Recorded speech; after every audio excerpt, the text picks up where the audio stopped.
الثلاث 4 سنين مشتت في قرارات سواء شخصيه او عمليه، ولكن بفضل الله النهارده وبتوفيق ربنا وثم الكابتن اسلام، يعني ان ربنا جعله سبب في طريقي ان انا اقدر ارتب اموري سواء في حياتي الشخصيه او في حياتي العمليه. واتكلمنا في اللي فات وفي اللي جاي باذن الله. حبيت الاستشاره تكون اوف لاين مش اونلاين، خاصه ان انا جاي من القاهره بقالي 3 ساعات في الطريق. كنت متحمس جدا جدا جدا طبعا، صاحي بدري وجاي بدري وعايز اقابل الشخصيه العظيمه ديت اللي انا قابلتها النهارده، وكانت طبعا عند اكتر من توقعي بجد يعني. احنا قاعدين في بقالنا قد ايه؟ 5 ساعات كده، دخلنا في 5 ساعات صح كده؟ تقريبا من الساعه كنت هنا في المنصوره 10. انا جاي انت طالع من عندك من القاهره امتى؟ طالع من القاهره تقريبا 7. وصلت هنا 10 ونص كده مثلا. 10 دلوقتي الساعه 3 و25 دقيقه. احنا كنا في مقابله، يعني استشاره بس كانت مقابله، الراجل طلب ان هو يجي. فانا اولا قاعد مع بطل حرفيا قولا واحدا، يعني راجل قفل اللعبه في مجالات كتير، ويعني وقع في ريسكات. انا بقول له 1% او 2% من كل قول مليون واحد هو اللي ممكن ياخد القرار اللي انت عملته ده واشتغلت عليه. ايه الاخبار؟ الحمد لله كله تمام الحمد لله. قول لي بقى. يعني زي ما انت قلت كده في البدايه، يعني انا حبيت الاستشاره تكون اوف لاين مش اونلاين، خاصه ان انا جاي من القاهره بقالي 3 ساعات في الطريق.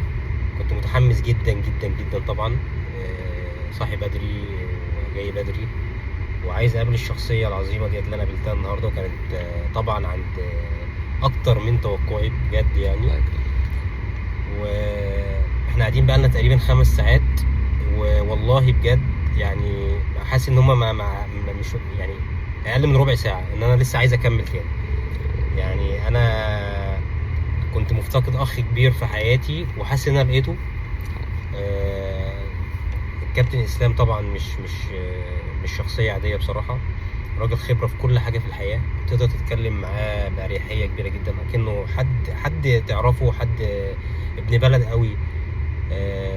استفدت كتير جدا وحابب اقعد معاه مره واثنين وثلاثه، والمشوار طبعا يستاهل ان انا اجيه. وعايز اقول له ربنا يبارك فيك وفي علمك بجد، وانا استفدت منك فوق ما كنت متوقع بصراحه. الحمد لله. انت راجل يعني راجل ما شاء الله عليك، في بوزيشن جامد جدا، سواء في التعليم او الخبره او سوق العمل او كل الكلام ده. اشتغلت في مجالات مرعبه. انت متابع ناس كتيره جدا في مجالات، انت قلت لي برضو داخله كده اول ما قعدنا مع بعض قلت لي ايه؟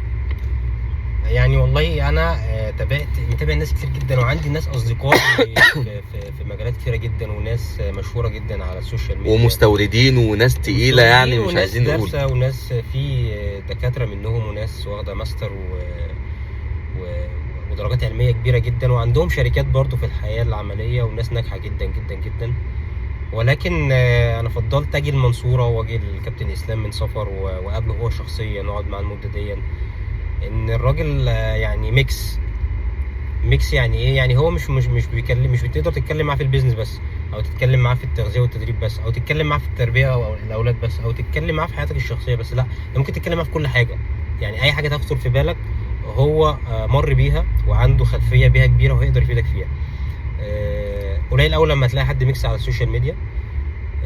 فدي طبعا ميزه نادره جدا، وبصراحه اتكلمت معاه في كل حاجه كنت عايز اتكلم فيها، وحاجات كتيره جت في افكاري وانا قاعد. طبعا قدرت اساعدك انك تاخد قرارات كتيره في كل حاجه اتكلمت فيها. والله احنا اتكلمنا وتكررنا الكلام كتير، ورتبنا الافكار وفلترنا الافكار، وبصراحه الحمد لله. يعني بقالي عايز اقول بس ان انا فوق ال3 4 سنين مشتت في قرارات سواء شخصيه او عمليه، ولكن بفضل الله النهارده وبتوفيق ربنا ثم الكابتن اسلام، يعني ان ربنا جعله سبب في طريقي ان انا اقدر ارتب اموري سواء في حياتي الشخصيه او في حياتي العمليه. واتكلمنا في اللي فات وفي اللي جاي باذن الله، وانا متفائل خير باذن الله. ان شاء الله باذن الله. انا يعني فخور اولا بالراجل ده، لان هو عنده قصه لما هو في يوم من الايام يبقى جامد هيحكيها وهتكون ملهمه اقسم بالله الكل اللي هيسمعها، سواء يعني مهما كانت الفئه العمريه بتاعته. فان شاء الله ربنا يكرمه ويكسر الدنيا، وانا فخور جدا جدا جدا وانا بالقعدة دي. انا والله كنت محتاج القعده ديت من 5 سنين بالظبط. ويعني هقول الحمد لله ان هو قضاء وقدر، ان الحمد لله. ربنا خلاص اراد الايام ديت. بس كنت اتمنى ان هي تبقى من زمان، كانت هترتب لي حاجات كتير في حياتي. بس الحمد لله، هنقول كل حاجه قضاء وقدر ربنا. وربنا دايما هنلاقيه بيحط في طريقنا ناس بتبقى اسباب تعيننا على مواجهه الحياه وتخطيط اهدافنا. والكابتن اسلام ربنا جعله من الناس ديت، والله مش عشان حاجه، لكن طبعا يعني انا بدعي له في الاول وفي الاخر، الحمد لله. وهدعي له الله دايما يكرمك. ان هو الراجل بيتكلم معاك وما بيخبيش عليك حاجه، وواضح وصريح وكل حاجه على الابيض. مش محتاج، ما يعني ما بيقولش لا ده يعني مش بيتكلم ايه بشكل بنقط مثلا او حاجات محدده. لا، الراجل بيتكلم معاك بوضوح تام تام تام، تحس ان انت قاعد مع اخ ليك او حد من عيلتك او حد معرفه.